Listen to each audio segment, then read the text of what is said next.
uma base de madeira, uma bateria de 9 volts, um conector, uma cola, um interruptor simples, 12 cm de cano, um transistor, um resistor, lâmpada fluorescente, fio de cobre número 30 e um fio de cobre mais grosso de 1 mm. Logo depois enrola o fio de cobre no cano, volta por volta, um do lado do outro.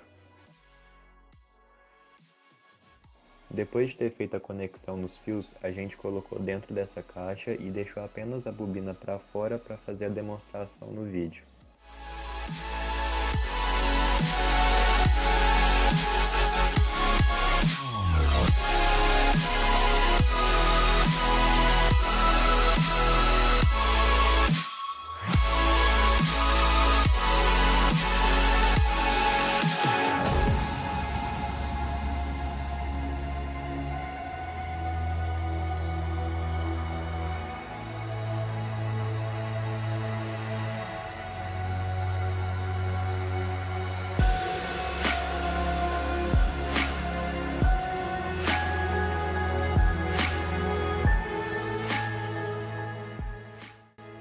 Agora eu vou falar um pouco sobre a explicação da bobina de Tesla, né?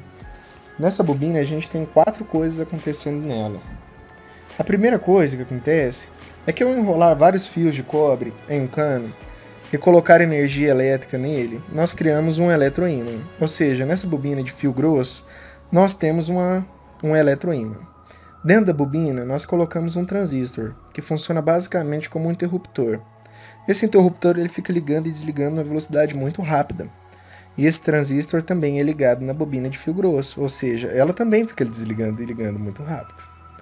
A segunda coisa que acontece é que a bobina secundária, ou a bobina que tem esses fios menores e que tem a maior quantidade de fios enrolados, serve para gerar energia. A terceira coisa que acontece é que na primeira bobina tem mais ou menos 3 voltas e a outra tem quase 300. Essa energia não é transmitida do mesmo jeito. Então, se na primeira chega 1 volt, na segunda irá chegar 100 volts. Então, como a nossa bateria vai gerar 9 volts na primeira bobina, na segunda irá chegar 900 volts, por causa da proporção de 1 para 100, né? Como 900 volts é muita coisa, ela vai criar um campo elétrico forte em volta de si mesma. E aí você me pergunta, por que ela não dá choque, sendo que a corrente da nossa casa é mais ou menos 110 a 220 volts? Bom, a resposta é simples.